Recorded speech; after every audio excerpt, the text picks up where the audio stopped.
So next steps in my FPGA journey here is to try to step up to the 256 ball BGA package of the iCE40. And so that's an iCE40 HX8K CT-256 that I'm hoping to get up and running. And what you're seeing here is what that PCB is going to look like. And if you watch my last video, the previous board I was working with a 121 ball BGA, and I had 2 of these expansion connectors. Well, with this BGA here, I'm going to have 4 of them, so I've got a lot more I/O that I can work with. Now there's a couple other things I'm going to experiment with on this board. One is the power setup. So on the last board, I was using a single LT3504, kind of a buck converter that gave me all of my voltage rails. On this one, what you're seeing is actually a different set of regulators. It's a pair of SY8009 BABCs. And those, at first I thought they were LDOs, but as I read up on them a little bit, they are buck converters. But they're inexpensive buck converters, so I'm not sure exactly how well they'll work, but I'm going to give them a shot. They should support plenty of current. They should support what I need, and I'm going to have one for the 3.3 volt and one for the 1.2 volt, and then I'll grab the 2.5 volts off of the 3.3 just simply using a diode to drop that voltage down. And later I'll talk about a third option. So besides the LT3504 and the SY8009, there's a third option I'm going to test out with this board actually. And so more to come on that here in just a few minutes. But as I step forward here, I'm going to then add on VGA expansion card off to the right. And so this is really very similar to the last one from the last video, just slightly reformatted, set spacing compared to the main FPGA card a little bit better, simplified it down, took off stuff that was unnecessary, and I basically will support an onboard oscillator that will give me my VGA frequency that I need, along with 4 expansion ports using the standard port style I've been using up to this point, and that's it. So it's a really simple card. And it's got that digital analog conversion with the R2R network ladder that you see there.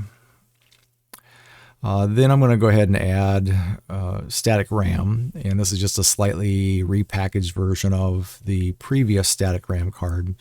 Again, I took off unnecessary ports. This card is actually using pretty much all of the I/O signals coming into the card, so I took off any headers and really just kept it simple to just the static RAM. And I laid it out a little bit differently just for a little bit cleaner routing. And then on the top side, I'm going to connect in a TI MCU. So this is a TMS 320 F28035. And so I had posted a poll on which MCU to try next, and it was really close. The results have been really close, surprisingly. But this one had a slight edge, and this is the one that I've built a little card for then that will plug into my FPGA card and give me some access maybe to do something there. And I have a lot to learn there, but I'm going to experiment with this card here. And then I also put on, there is I've got one header off to the right, which is my programming header for the MCU. There's a header over here to the lower left of the MCU, which is just basically one of these standard ports that I can use for debugging, testing, just seeing how the output's working without connecting to another card. And then up top, I also have a PS2 keyboard connector, and I have a level shifter off to the right there so that I can work with that keyboard, hopefully, from the perspective of the MCU. Now, I know I could also do that from the FPGA access keyboard, but it seems like I'm going to do that more often from the MCU, not the FPGA itself. So this is where I'm going to place the keyboard connector for now. And maybe later that'll change, but I think this is where it's going to end up staying. So my keyboard will be processed by the MCU, and then the MCU can communicate with the FPGA, and then the FPGA can communicate to, let's say, for example, the video and the VGA output. And then I'm also going to put together just a simple breakout test board. So basically I can plug this into any one of the ports and just scroll through setting the I/O pins to high and just validate that all of my signals are coming through. Or if I want to do any just miscellaneous testing, this would just be a simple little inexpensive card to let me plug in and validate any signals that I'm going to be using through these connectors on this project or future projects. And then here I've got a final card that is a PMOD breakout card. So instead of using the pin header format I've been using for my little LED headers, this one is following kind of the PMOD specification. And with that, then you can see that it's a 2x6. And so there's a pair of pins for 3 volt, there's a pair of pins for ground, and then there's 8 signal pins, all contiguously placed. And I have those spaced so that a pair of those is the standard, placement, so that if I have any of the double PMOD type of boards, for example, I've got one of Digilent's VGA, digital to analog converter PMOD boards, and it uses 2 connectors. I should be able to just plug that right in, and that should plug in here correctly. So I've got a total of 7 PMODs, and I've paired up 3 sets of them. So I've got 3 sets of the double wide PMODs. So this should give me more than enough for expansion if I just want to be playing with things, experimenting, I guess, as I go forward. And then finally, I mentioned that I would have an alternate power option for the actual FPGA board, and that's going to be this here. And essentially the way I'm setting this up, this is a TPS71334. It's a single package. It is an LDO, so it's not the buck converter style. But it'll give me both my 1.2 volt and the 3.3 volt. So I can feed it in a 5 volt, and it'll give me my 1.2 and my 3.3 in a simple little package. And then I'll use a diode to get down to the 2.5 volt. So this is, a small number of components, and assuming that I have between 5 and 5.5 volts coming into the system in the first place, this should be adequate. And the one concern with this is that there is a limitation on power, basically. It can only support 250 milliamps roughly per rail, so the 1.2 and the 3.3. And I'll have to find out if I'm going to hit that ceiling or not as I get into this. So that could be a concern with this. Now going back to what I actually place on the board, those SY8009 buck converters, those will support up to 2 amps per rail. So that's going to be far more than I need. So I've got a higher end version, which is those SY8009s, which is still a very inexpensive, maybe even a cheap component. I guess I'll find out. But I had some concerns about sourcing on those. So that's why I have built this little board. And this little board will actually just, in place of what's on the main board, just kind of straddle and sit on top, connecting over the pin headers. Whether I solder those or make it removable, I guess is up to me. But it's a simple replacement for all of the other rail setup to use these TPS 7133, 71334s. So that's an option. Now, the nice thing about, if I just compare these 3 power options, the LT3504 is probably my best option, probably the most robust option, but those ICs are $10 each. And so I would need $10 basically bill of materials cost on a PCB to support that. If I go to the SY8009s, those I would need a pair of them, but they only cost 50 cents each. So I'd have $1, so a tenth of the price to use those as my setup, supporting 2 amps. So plenty of power capability, and they're still a buck style. Now my third option is to use these TPS 71334s, and I only need one of those on a board. And they're only 38 cents. So that's a 38-cent bill of material versus $1 versus $10. So it's the least expensive based on what I sourced. I picked up a bunch of these TPSs. But maybe the downsides potentially is that it's LDO and that there is a lower current limit. And I may just put one together using that instead of the onboard SY8009. just to test it and see how far I can push those LDOs before I have issues there. So this is the setup that I am going to order up here pretty soon. I already have a whole list of things I further want to do with these PCBs, but I want to get these ordered up. And the only one that really concerns me is the main FPGA board. That's going to be an expensive board. By the time I add up 5 of these cards, I think it's in that $100, $120 US. So that's the card that I want to make sure that hopefully I don't have screwed up. These other cards are either $2 for a set of 5 or $7 for a set of 5, depending on if I went with a 2-layer or 4-layer. So with that, maybe I'll jump over to Easy EDA and just walk through these from this perspective. So this might just take a little bit of time here to walk through all of these PCBs real quick. So if you're interested in seeing them, stay tuned. If you're good with that initial overview of where I'm headed, you could probably duck out at this point. But I'm going to start here. This is this main FPGA board that I have, and again, if I come in and look at this, I can jump over to the PCB view, and if I want to go look at the layer setup, you can kind of see that I've chosen an 8-layer, and I'm going to go with a bottom signal and then a ground signal, 3312 signal, ground signal. And I could easily cut out 2 of these layers, but then I would probably have to, I would just simply combine the 1.2 and the 3.3 onto a signal layer and do copper fills for the appropriate sections. But just for convenience, $20 I was fine spending, so I wouldn't have to mess with that and just have full planes for my 1.2 and my 3.3. If I jump over to the schematic on this, let me just talk through. These schematics I've been doing pretty quickly, so they're probably not laid out in a super clean, long-term, supportable way, but I'll walk through what I've got going on here. And if I get to the point where I actually have a board that I think others might want to actually use or order up, I'll try to put some energy into the schematic side of things. But in here, basically, this is my power connector. Coming in, I've got some bulk capacitors, an LED just to show that I've got my 5-volt. And then I bring that 5-volt into these SY8009, these little buck converters. And out of that, I'm going to get my 3.3 and my 1.2. And from my 3.3, I'm going to take that through a simple diode here. That should get me down to my 2.5.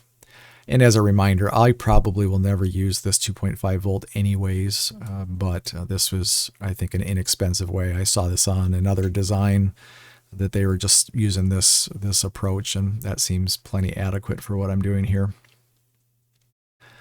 So that's what a lot of this is. And I did put in, for all the status LEDs showing the power rail, I did add transistors across the board here. So obviously I don't need that with the 5-volt, but then when it comes to my 3.3, 1.2, and 2.5 rails, I have a transistor and an LED so that I can light those up nice and bright, showing that I have those rails up and running.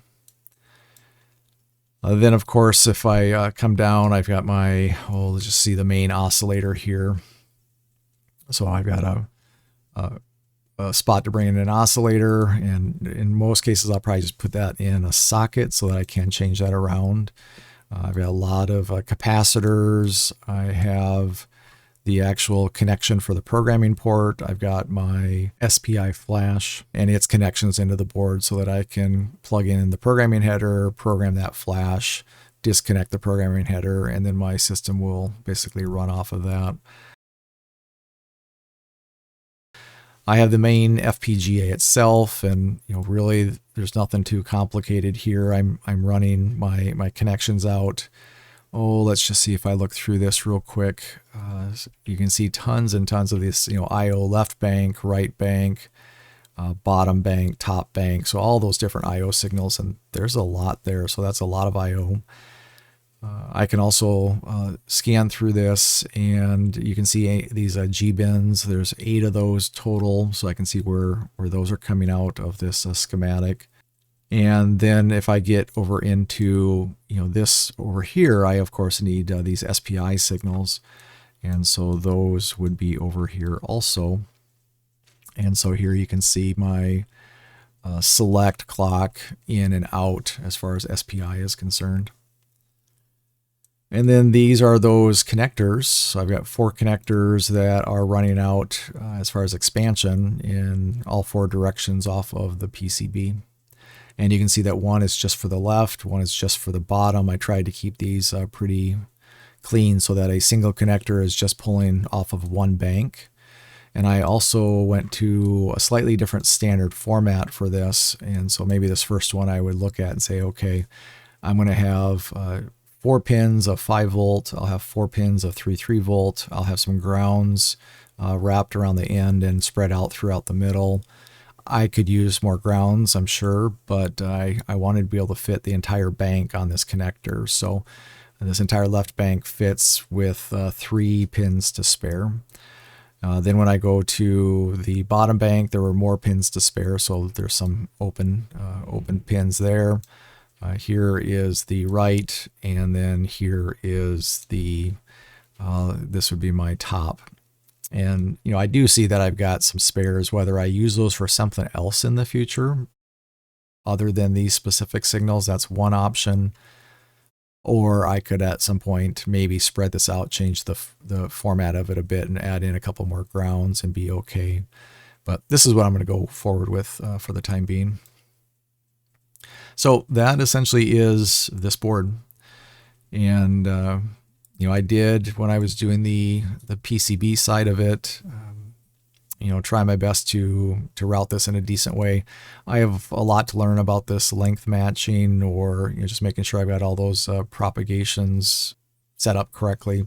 But experimenting with that, this is not perfect, but this is probably better than I initially had it. This is all manually routed, so I'm sure there's a lot of improvement for routing, and I'll work on that in future boards too. But this is what I've got. Maybe if I move on from there, if I pull up the, let's just see the VGA real quickly. And so here's the VGA, and again, very basic coming into this connector. I've got a couple of capacitors for the 5 volt, the 3 volt. I have an oscillator, a surface mount oscillator here. There is, I put in a little header in case I want to ever disable that oscillator. There's an option to halt it. I don't think I'll ever use it. So this actually doesn't even have to get populated, and it'll be active unless I pull it. I believe pull it to ground. No, other way around. Well, I guess I could go take a look at it on the schematic. Yeah, so it's if I leave it alone, it must have an internal pull up. It stays enabled. If I pull it to ground, it would actually halt this oscillator. So that's what that little 3-pin header is for, in case I wanted to set that, but I won't be doing anything with that. I'll just leave that off. And then I have 4 ports, just taking the unused I/O. So when I look at this connector coming in, this is all the I/O right. I'm using from the right bank these signals connected to red, green, blue. So that's my RGB 565. And then I have my H-Sync, V-Sync connected to that. And then the pins, or the I/O that basically didn't get used up by that, I put into these headers so that I've got 4 headers that I could do some additional expansion with. And in previous videos, I've talked about this resistor setup for the VGA. So that's what that card looks like. Then I've got my static RAM card. And so I've slightly refactored that from the last time I showed a version of this in the last video. Again, nothing too crazy, pretty much the same thing I would have shown in the previous video. It's just a slightly different physical layout. So I've got the connector, and then pretty much all of those signals. So I'm using the entire bottom bank to control the bottom bank on the FPGA to control these 2 banks of static RAM. And so at the end of the day, I'll have 1024 K worth of addresses and 2 bytes of data at each address. And so really not much on this card. It's pretty basic. Then I've got the MCU board that I'm working on, And that's going to go ahead and let's see, get this pulled up. This is this TI, and it's a TMS 320 that I'm using here. And maybe just let me pull that up in 3D. But you can see this is what I've got going on. So over to the right is the header to program that FP or that MCU. I want to say FPU, but MCU. I did put in an external crystal for that, so I do have some control of what speed I run that at, and I'll experiment with that. There is a PS2 connector here that I'll use for a PS2 keyboard, so that keyboard will plug in. I do have a level shifter so that I can safely work with it from this 3.3 volt MCU. There might be other ways to do that, but I just thought that might be an easy way. I'm only using a couple of the 8 signals, I guess, on that level shifter, but it's fine. I've got tons of those. And then down here, I just have one of these generic headers that I can use to test outputs of the MCU. And then, of course, from the MCU, I need to get down to the FPGA through this connector here. Now, I did put on a separate power here if I do want to run power to this from my little power distributor instead of pulling it off of the FPGA board. So I'll experiment. I think I should be fine pulling off the FPGA board, but if I run into a scenario where I want to run separate power, I can do that. I can bring 5 volt into this. And then I do have this down here to drop it down and give me my 3.3 volt. I put in little headers that let me either tap into power coming from this connector or from this connector, and that's what these are. It's just, it'll be a bunch of jumpers, and I'm using 4 jumpers, 4 connections to connect the power. And if I go to the schematic on this, basically, you know, I can bring in power through this Molex Saber connector, and that's where either I can take that power and bring it in as my 5 volt rail, or I can go down to this connector here that's bringing in 5 volt from the FPGA, and that connector, let's see, comes in as 5 volt. Okay, as I was just starting to walk through this schematic, I realized it was not what I was intending for my power setup. So I made some changes real quick, and let me go back to the PCB, this view here. I took out, there was a 2x4 basically set of pins to let me choose which 5 volt I want to pull from and which 3.3 volt I want to pull from.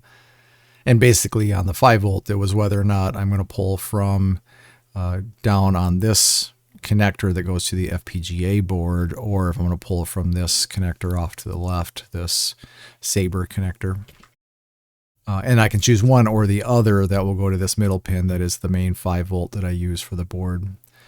And then the same thing on the 3.3 volt, I can either pull it from that connector and I just run it around the board, or I pull it from the output of this basically regulator that's going to take the 5 volt in and kick out a 3.3.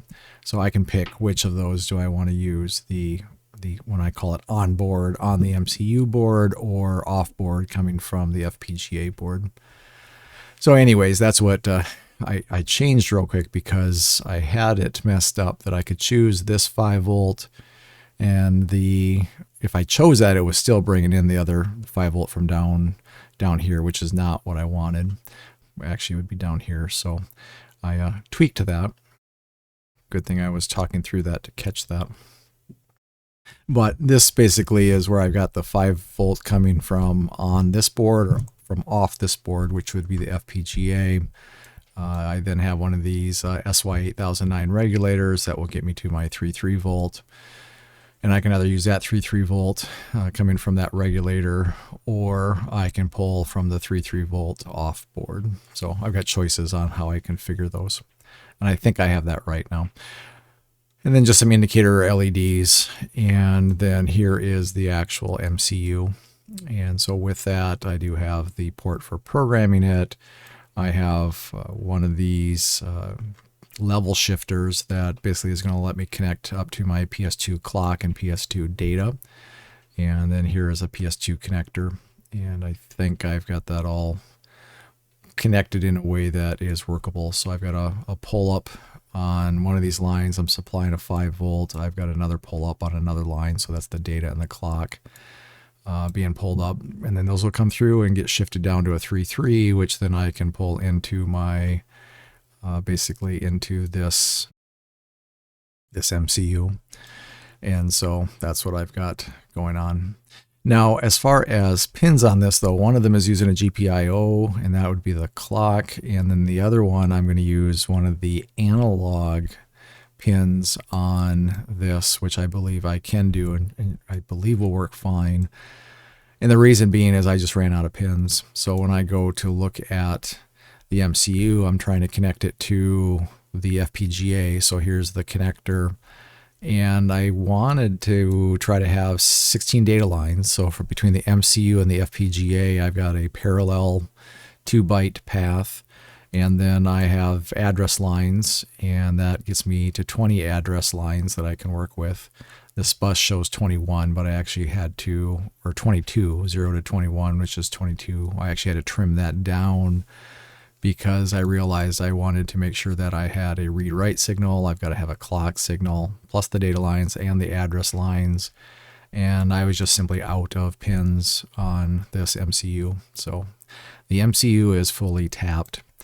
Now, it could be that later I choose not to do a parallel type of connection and do maybe SPI or something like that for communication between the MCU and the FPGA.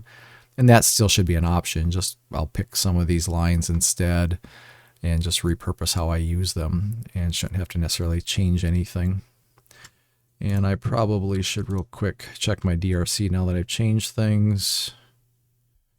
And yeah, that's all fine. So then back on this PCB, let me rebuild my copper and just clear the errors and check the DRC here. And these, I've got a handful of errors, but that's just the way that I'm doing the cutout and the edge warning on this connector. So those I'm going to ignore. So this should all be good. Maybe one other comment, another benefit of having the option to run power directly to this and not pull from this connector is that initially I'll just treat this board as an independent board just to see, can I connect in my programmer? Can I program this MCU? Can I get the MCU to output and control 8 LEDs on this header here? And if I can do that, then that will be a good step that I could then continue and try to connect it into the overall FPGA system. If I jump over to the simple little LED I/O test, let me get that pulled up. Now this is a really simple little card, but basically all it's doing is bringing in every signal off of this connector to an LED. So you can see I'm going from LED 1 to LED 54. So I've got 54 potential signals that I could be pulling in, and just simply going to try to display an LED showing the signal. So very, very simple. Just if I had this fully loaded, minus the power and the ground lines in my standard setup, just connect it through a resistor to an LED. And I stuck with just plain old surface mount. This is, if I look at this here, you can just see I'm just saying, well, maybe a 1K, and I picked 0805 for the size, and same with the LED, because those are easy to work with, and I have tons of space on this card, and if I shrink it down, it doesn't necessarily save me any money, and that's fine to work with it like this. So that's just a simple test board, nothing too exciting there. And then I also have a PMOD board, and that's also not too exciting. And if I bring that up, all I'm essentially doing is taking all of these pins and trying to run them to these PMOD connectors. And you can maybe see that I've tried to space these out according to the spec if I wanted to run a double connector to a device, so 2 PMOD, a double PMOD there. But basically, going back to the schematic on this, Very, very basic. All those same signals coming in, and then I just distribute them into this form where it's 8 signals, and then it's 2 grounds, and then it's 2 3.3 volts. And so I've got all of those, and this very last one is going to miss 2 signals. So this U45 is a little shy of the PMOD spec, and I put that way down here kind of out of the way. So I've got 6 fully capable headers for PMODs or double PMODs. I could do 3 of those, and a partial down here. And then the last part that I had was this little adapter board to run an alternate power on my main board. So again, on the main board, I've gone in and I'm using this SY8009B, which is the 2 amp version of those buck converters, a pair of those. But an alternate to that is that I could use this here. And this is leveraging a TPS71334. That's what this little guy is right here. And so with that, basically, I can bring in my 5 volt, and this specific regulator is hard set to a 3.3 coming out of out 1. And then out 2 is adjustable, but if you don't have anything hooked up to it, it outputs just slightly over 1.2. So like 1.2, I don't remember, 2.5 maybe.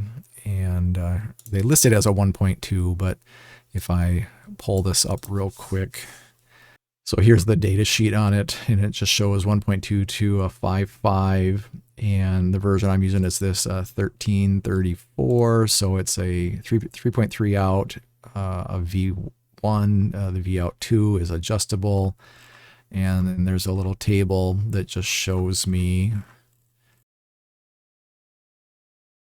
So then looking at this, if I have R1, R2, C1 configured as it shows here, then that should give me this 1.225. So R1, they say to short that out, so no resistor, just simply short that. R2 is open, meaning no resistor in R2.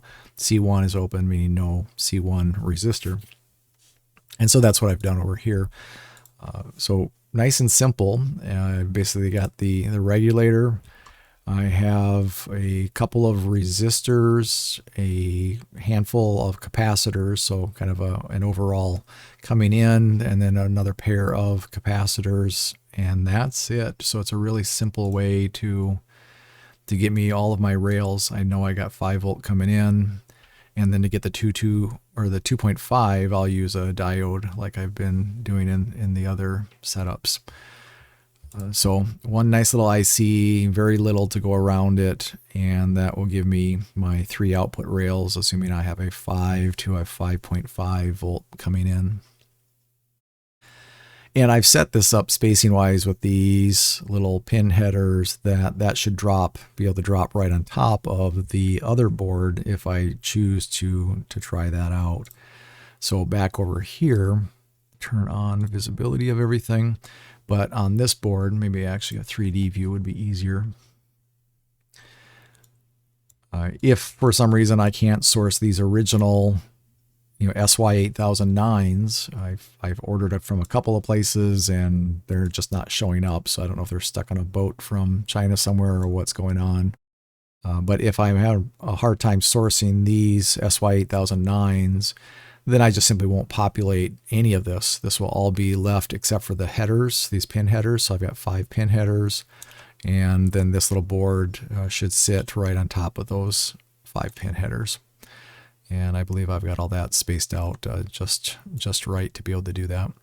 So that's my alternate, my backup plan for power. If I am unable to get these little buck converters, I'll just simply switch over to this dual LDO. And with the headers, obviously I could have a different type of board here too that plugs in, that supplies power. So then if I come over and take a look, here again is the full set of boards. So I got my FPGA board, I have the video, the VGA, DAC, and oscillator board. I have my static RAM board, I have the MCU, and then the little utility LED board, the utility PMOD board, and then an alternate power source board for my main board. So that's the plan.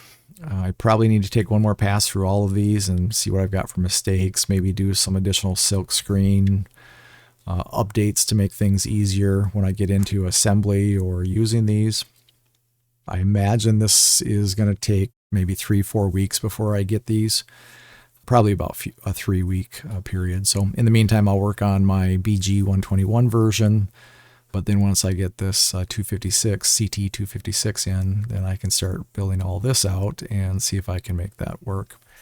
I don't have any plans for that left port at the moment. I'll put the MCU on the top, the VGA on the right, the static RAM on the bottom, and I have a complete port open on the left to do something with at some point. And then again, my VGA on the right, it's got 4 full headers, so I've got 32 I/O there that I could be doing something with yet too. And I'm sure I'll come up with more of these little cards as I'm going. They're inexpensive and easy to build compared to the main FPGA with the BGA package board.